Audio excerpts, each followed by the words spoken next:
नमस्कार दोस्तों। जिहाद इस शब्द को आपने तो सुना ही होगा। ऐसा कहा जाता है कि मुसलमानों की धार्मिक किताब कुरान में अल्लाह ने मुसलमानों पर जिहाद फर्ज यानी अनिवार्य किया है और हर उस इंसान को जो इस धरती पर है इस्लाम धर्म के बारे में बताना है और उसे मुसलमान बनाना है। चाहे प्यार से मनाओ या ना माने तो उससे जंग करो। लेकिन मुसलमान इस बात को सिरे से खारिज कर देते हैं कि ऐसा नहीं है। तो दोस्तों, जैसे कि आप जानते ही हो, इस चैनल पर धार्मिक धारणाओं की धार्मिक किताबों से ही पड़ताल की जाती है। तो आज हम जिहाद की पड़ताल करेंगे। तो बहुत ही ज्यादा इंफॉर्मेटिव वीडियो है।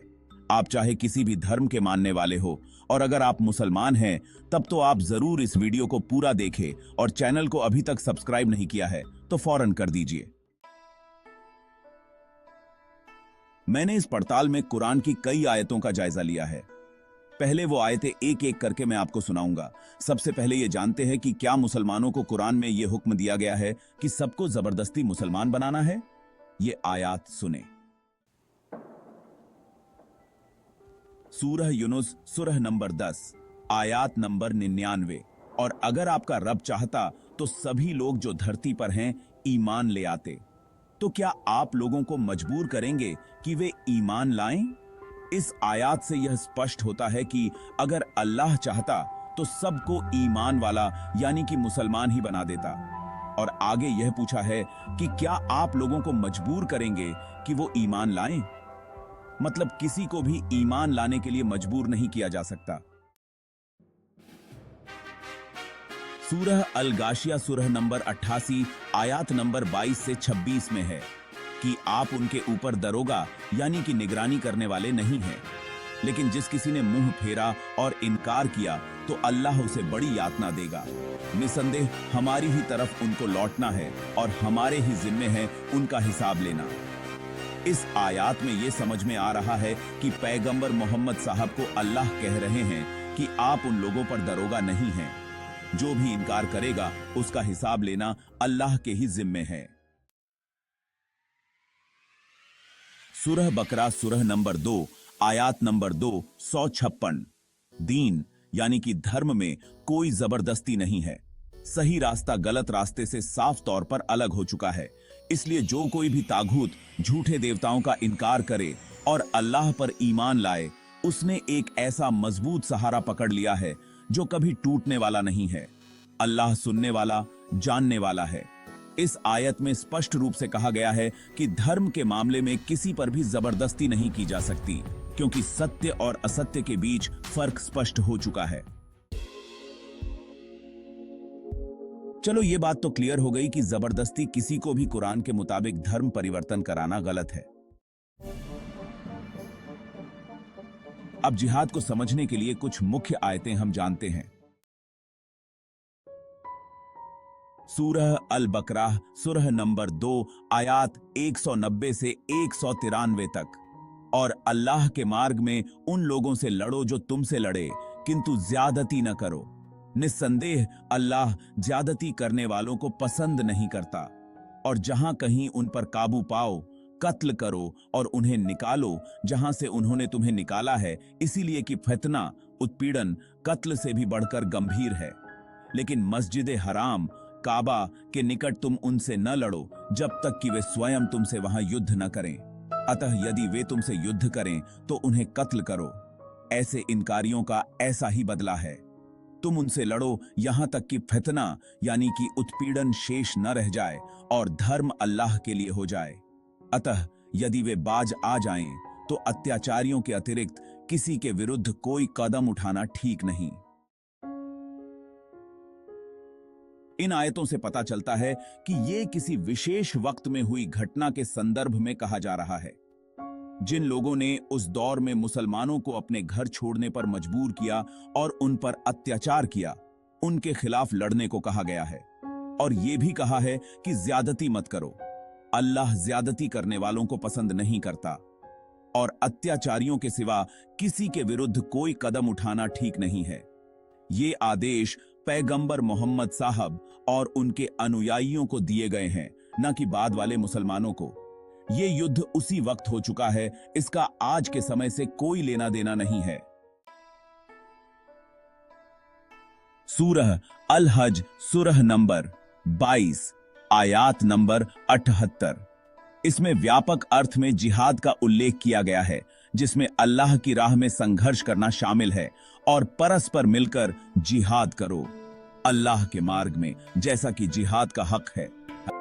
इस आयात में यह कहा गया है कि अल्लाह के मार्ग में जिहाद करो जैसा कि जिहाद करने का हक है। इसका मतलब जिस तरह जिहाद का हक है उसी तरह जिहाद होना चाहिए। और जिहाद किस तरह का हो, ये मुसलमानों की और भी किताबें हैं जिन्हें हदीस कहा जाता है। उनमें जिहाद के कुछ नियम और कानून बताए हैं, उनमें से एक ये भी है। सही बुखारी हदीस नंबर 3014 से 3015 में है कि जंग में औरतों और बच्चों को कत्ल नहीं करना, तो इस्लाम में जंग के हालात में भी औरतों और बच्चों को कत्ल करने से मना किया है। इन आयतों से ऐसा लगता है कि ये पैगंबर मोहम्मद साहब और उनके अनुयायियों को उपदेश दिया जा रहा है कि उन लोगों से लड़ो जो तुमसे लड़ते हैं, तुम्हें तुम्हारे घरों से निकालते हैं। और हदीसों में इसकी पूरी पृष्ठभूमि बताई गई है कि किस तरह पैगंबर मोहम्मद साहब और उनके अनुयायियों को प्रताड़ित किया गया था। कुल मिलाकर कुरान में अत्याचारियों के साथ युद्ध करने को कहा गया है, जिनको उस दौर में मुशरिक कहा गया है। मुशरिक आज भी है, लेकिन ये आयतें सिर्फ उस वक्त के मुशरिकों के बारे में है, क्योंकि आयतों में साफ लिखा है कि उन लोगों से लड़ो जिन्होंने तुम्हें तुम्हारे घरों से निकाला। और ये बात तो बहुत प्रचलित है कि पैगंबर मोहम्मद साहब और उनके अनुयायियों को मक्का से प्रस्थान करके मदीना जाना पड़ा था। मुशरिक और काफिर किसे कहते हैं, कुरान के मुताबिक ये जानने के लिए मेरी ये वीडियो भी देखें। ऊपर आई कार्ड पर क्लिक करके या डिस्क्रिप्शन में आपको लिंक मिल जाएगी। कुरान में कहीं भी आज के नॉन मुस्लिम से युद्ध करने की कोई आयत नहीं है। अब हम ये जानते हैं कि जो लोग मुसलमान नहीं हैं उनसे कैसे व्यवहार करने को कहा है। सूरह अल मुमतहना सूरह नंबर 60 आयात नंबर 8।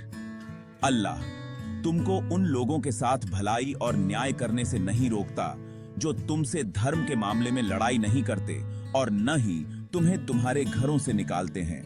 वास्तव में अल्लाह न्याय करने वालों से प्रेम करता है। और अगर कोई इस्लाम के शिक्षा के विरुद्ध जाकर कोई गलत काम करता भी है तो वो मुसलमान नहीं है, और ये बात भी कुरान में लिखी है। सूरह बकरा सूरह नंबर 2 आयात नंबर 8 और 9 में कुछ लोग ऐसे हैं जो कहते हैं कि हम अल्लाह और अंतिम दिन पर ईमान रखते हैं, हालांकि वे ईमान नहीं रखते। वे अल्लाह और ईमान वालों के साथ धोखेबाजी कर रहे हैं, हालांकि धोखा वे स्वयं अपने आप को ही दे रहे हैं, परंतु वे इसको महसूस नहीं करते। मेरे जो हिंदू भाई है उनके लिए मैं बता दूं कि अन्याय के विरुद्ध युद्ध करना ये हर धर्म में है। सनातन धर्म में भी हूबहू कुरान और हदीस जैसे संदेश है जो अभी मैं आपको बताऊंगा। भगवद गीता अध्याय 2 श्लोक 31। स्वधर्मम अपि चावेक्ष्य न विकंपितुम अर्हसि धर्मयाद्धि युद्धा श्रेयो न्यत क्षत्रियस्य न विद्यते। अनुवाद, अपने धर्म क्षत्रिय धर्म को ध्यान में रखते हुए तुम्हें विचलित नहीं होना चाहिए। क्षत्रिय के लिए धर्मयुक्त युद्ध से बढ़कर कोई दूसरा कल्याणकारी कार्य नहीं होता। भगवद गीता अध्याय 2 श्लोक 37। अनुवाद, यदि तुम युद्ध में मारे जाते हो तो स्वर्ग को प्राप्त करोगे, और यदि विजयी होते हो तो धरती का सुख भोगोगे। इसलिए हे अर्जुन, निश्चय पूर्वक युद्ध के लिए उठ खड़े हो। और बहुत ही आश्चर्यजनक बात है कि हूबहू बात हदीस में भी कही गई है। सहीह मुस्लिम हदीस नंबर 1901 रसूल अल्लाह सल्लल्लाहु अलैहि वसल्लम ने फरमाया, जो व्यक्ति अल्लाह की राह में लड़ता है और वह मारा जाता है उसे जन्नत मिलेगी, और जो जीवित रहेगा और विजयी होगा उसे गनीमत का माल मिलेगा। इस तरह के युद्ध और उनके उपदेश हमें धर्म की किताबों में मिलते हैं, लेकिन वो अधर्म के विरुद्ध और अत्याचार के विरुद्ध लड़ने के लिए प्रवृत्त करने के उद्देश्य से हैं, ना कि किसी बेगुनाह आम इंसानों को मारने की बात की गई है। लेकिन जो लोग खुद अधर्मी होते हैं उनको ही इन आयतों से और इन मंत्रों से परेशानी होती है, इसीलिए वो धर्म को बदनाम करने की कोशिश करते हैं। तो आप लोग अब कमेंट में बताइए कि इस पड़ताल में आपकी क्या राय है, और आगे और ऐसी वीडियोस के लिए चैनल को सब्सक्राइब करके रखिए और नोटिफिकेशन को भी ऑन कर दीजिए।